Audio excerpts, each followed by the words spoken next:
जिंदा रहे तो भी अमर, मर गए तो भी अमर। देश की सेना जमीन, जल और आकाश सभी जगह से हमारी सुरक्षा के लिए तैनात रहती है। इन सभी फौलादी मंसूबों वाले जवानों की वजह से ही हम सभी अपने अपने घरों में चैन की नींद सो पाते हैं। पर दोस्तों, हमारे देश में कुछ सैनिक ऐसे भी हैं जो दिन रात जमीन, समुद्र, आसमान में नहीं बल्कि -50 डिग्री सेल्सियस की जमा देने वाली पहाड़ों की ठंड में हमारे देश की सुरक्षा करते हैं। ये वो सैनिक हैं जो ऐसे माहौल में रहते हैं जहाँ दुश्मन की गोलियों से ज्यादा प्रकृति के कहर का डर रहता है। ये वो सैनिक हैं जो महीनों महीनों तक बर्फीले पहाड़ों के बीच रहकर दुश्मनों से हमारे देश की रक्षा करते हैं। दोस्तों, इन जवानों की जिंदगी कितनी चुनौतीपूर्ण होती है और उन्हें उस जगह पर कौन कौन सी परेशानियों का सामना करना पड़ता है, ये सभी आज आप इस वीडियो में देखने वाले हैं। इसलिए इस वीडियो को अंत तक जरूर देखिएगा। तो चलिए शुरू करते हैं। दोस्तों, हम बात कर रहे हैं दुनिया के सबसे ऊंचे रणभूमि की, यानी सियाचिन की। दोस्तों, सियाचिन ग्लेशियर विश्व का दूसरा सबसे बड़ा ग्लेशियर है। सियाचिन ग्लेशियर भारत पाकिस्तान की सीमा पर स्थित एक हिमानी ग्लेशियर है। ये हिमालय की पूर्वी काराकोरम पर्वतमाला के अंतर्गत आता है। ये काराकोरम की हिमानी श्रृंखला में सबसे बड़ा है। समुद्र तल से इसकी ऊंचाई 16,000 फीट से 20,000 फीट तक है। अब ये ग्लेशियर 70 किलोमीटर में फैला हुआ है। सियाचिन का तापमान -50 डिग्री सेल्सियस तक पहुंच जाता है। आप और हम वहाँ की कुल्फी जमा देने वाली कड़ाके की ठंड का तो अंदाजा भी नहीं लगा सकते हैं। सियाचिन शब्द दो शब्दों से मिलकर बना है, सिया और चिन। सिया का मतलब होता है गुलाब और चिन का मतलब होता है स्थानीय जगह। तो सियाचिन का मतलब हुआ एक ऐसी जगह जहाँ गुलाब खिलते हैं। लेकिन अपने नाम के बिल्कुल विपरीत सियाचिन एक ऐसी जगह है जहाँ गुलाब तो क्या कांटे भी नहीं खिल सकते। और ग्लेशियर का मतलब होता है पानी का जमा हुआ रूप। सियाचिन ग्लेशियर एक ऐसी जगह है जहाँ सैनिकों को दुश्मनों से पहले प्रकृति से लड़ना पड़ता है, जहाँ कभी सांसों के लिए जरूरी ऑक्सीजन, जीने के लिए खाना और प्यास बुझाने के लिए पानी की कमी हो जाती है। यहाँ दूर दूर तक नहीं कोई पेड़ पौधे और ना ही कोई जानवर दिखाई देता है। अब नजर आते हैं तो बर्फ की सफेद चादर से ढके ऊंचे ऊंचे पहाड़, दुर्गम संकरे रास्ते, गहरी गहरी खाइयाँ जो कब किसको अपनी आगोश में संभाले किसी को पता नहीं चलता। यहाँ पर अनेकों सैनिक देश की सीमा की सुरक्षा करने के लिए तैनात रहते हैं। ये ऐसी जगह है जहाँ हर साल दुश्मनों की गोली से ज्यादा सैनिक प्रकृति के कहर के कारण शहीद हो जाते हैं। तो अब आप सोच रहे होंगे कि इतनी ऊंचाई पर इतनी ठंड में अपनी जान हथेली पर लेकर सैनिक वहाँ क्यों तैनात होते हैं। सियाचिन भारत के लिए बेहद महत्वपूर्ण सीमा क्षेत्र है, क्योंकि भारत इसी ग्लेशियर के माध्यम से अपने दोनों पड़ोसी दुश्मन चीन और पाकिस्तान की गतिविधियों पर नजर रखता है। अगर इस सीमा पर पाकिस्तान का कब्जा हो जाए और वो चीन से हाथ मिला ले तो ये गठजोड़ भारत के लिए काफी खतरनाक साबित हो सकता है। और पाकिस्तान की हमेशा ही से ही सियाचिन पर नजर रहे हैं, इसलिए 1984 में ऑपरेशन मेघदूत के बाद भारतीय सेना हमेशा वहां तैनात रहते हैं। अब सियाचिन ग्लेशियर में भारतीय फौज लगभग 150 पोस्ट पर तैनात 10,000 फौजी इस सीमा पर देश की रक्षा कर रहे हैं। सैनिक इस चौकी तक 20 से 22 दिन में पहुंच जाते हैं। दूसरे, क्या आप जानते हैं कि सियाचिन पर रक्षा के लिए सरकार कितना खर्च करते हैं? लगभग 5 से 8 करोड़ रोज।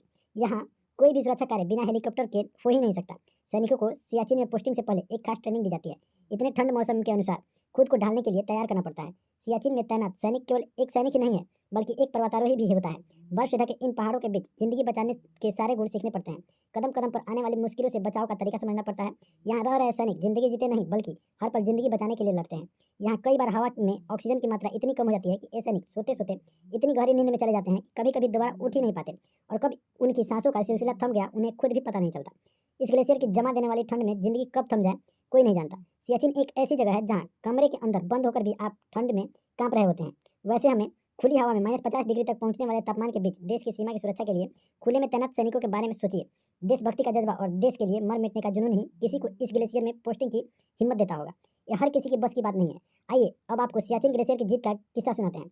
आज़ादी के 2 साल बाद सन 1949 में भारत और पाकिस्तान के बीच कराची समझौता हुआ था। इस समझौते में तय हुआ था कि काराकोरम की इन दुर्गम पहाड़ियों और बर्फ से ढके ग्लेशियर में कोई अपना हक नहीं जमाएगा। लेकिन पाकिस्तान की कथनी और करनी में हमेशा ही फर्क रहा है। पाकिस्तान अपनी हरकतों से कभी बाज नहीं आता। 80 के दशक से पाकिस्तान ने इस इलाके को अपने कब्जे में करने की तैयारी शुरू कर दी। उसने पर्वतारोहियों को सियाचिन की सीमा पर कब्जा करने के लिए ग्लेशियर की पहाड़ियों पर चढ़ने की अनुमति दे दी। पाकिस्तानी इन पर्वतारोहियों की आड़ में सियाचिन ग्लेशियर पर अपना कब्जा जमाना चाहते थे, और ये भारत की सुरक्षा पर बड़ा सवाल था। अपनी सीमा में पाकिस्तान की दखलंदाजी भारत को बिल्कुल मंजूर नहीं थे। पाकिस्तान की हरकतों से मजबूर होकर भारतीय सेना ने अपने देश की सीमा की सुरक्षा के लिए अपने जवानों को ट्रेनिंग शुरू कर दिया, ताकि आगे आने वाले किसी भी खतरे से बचा जा सके। सियाचिन जैसे कठोर जगह पर रहना आसान नहीं है, इसलिए इस जगह पे मुश्किलों को समझने के लिए भारतीय सेना ने अपने सैनिकों को अंटार्कटिका भेजा, ताकि वो खुद को इतनी बर्फीली जगह में रहने के लिए तैयार कर सके। आइए अब आपको सियाचिन ग्लेशियर के लिए पाकिस्तान सेना के खिलाफ किए गए मेघदूत ऑपरेशन के बारे में बताते हैं। 13 अप्रैल 1984 का वो दिन जब सियाचिन ग्लेशियर से पाकिस्तान के नाजायज कब्जे को हटाने के लिए भारतीय सेना ने मेघदूत ऑपरेशन शुरू किया। भारत के पास खबर थी कि 17 अप्रैल को पाकिस्तान इस पर कब्जा करने के लिए हमला करने वाला है। इसलिए भारतीय सेना ने इस हमले को नाकाम करने के लिए 3 दिन पहले ही वहां सैन्य कार्रवाई शुरू कर दी और पाकिस्तान के इरादों को चकनाचूर कर दिया। और तब से लेकर आज तक सियाचिन ग्लेशियर पर भारत और पाकिस्तान दोनों देशों की सीमा पर दोनों देशों की सेनाएं तैनात रहते हैं। जमीन की लड़ाई में न जाने कितने जवान अपनी जिंदगी न्यौछावर कर रहे हैं। ये जवान इतनी मुश्किल जिंदगी जीते हैं जितनी हम और आप कल्पना भी नहीं कर सकते हैं। पाकिस्तान की माने तो उसके अनुसार 1984 में भारत ने सियाचिन ग्लेशियर के उस हिस्से पर कब्जा किया था जहां पाकिस्तान की सेना तैनात थे। उस समय पाकिस्तान पर जनरल जुल चौक का राज था। उसके अनुसार भारत में 1949 के कराची समझौते और उसके बाद वे 1972 के शिमला समझौते की अवहेलना की। लेकिन इसकी सच्चाई सारी दुनिया जानती है। पाकिस्तान भारत की एक कदम जमीन पर भी अपना हक जमाए ये हमें मंजूर नहीं है। इसलिए आज किसी भी कीमत पर भारत सियाचिन ग्लेशियर से अपनी सेना वापस नहीं बुलाना चाहता। और ऐसे देशभक्तों को भी सलाम है जो अपने देश सुरक्षा के लिए न दुश्मन की गोली से डरते हैं और न ही तेज बर्फीली हवा से। भारतीय सेना कोई रिस्क नहीं लेना चाहते। पाकिस्तान के सियाचिन ग्लेशियर और सल्तोरे की चोटियों पर कब्जा करने के मंसूबों को कायम होने देंगे। इसलिए भारत के जाबाज सैनिक बिना रुके बिना घबराए दिन रात इन चोटियों पर पहरा देते हैं। सन 2003 में भारत और पाकिस्तान के बीच हुए युद्ध विराम संधि के बाद वहां पर शांति बने हुए हैं। अब आप दोनों सेनाओं की तरफ से गोलीबारी और फायरिंग नहीं की जाती, लेकिन अब भी सैनिकों के लिए दुश्मन की गोली से भी ज़्यादा मुश्किल है सियाचिन ग्लेशियर का 70 डिग्री तक का तापमान, जो वहाँ पर रहना दुश्मन की गोलियों से ज़्यादा खतरनाक बना देता है। ये जगह हर वक्त हर मौसम साल के हर महीने बर्फ से ही ढके रहते हैं। अब सियाचिन का मौसम कब खराब हो जाए कुछ कहा नहीं जा सकता।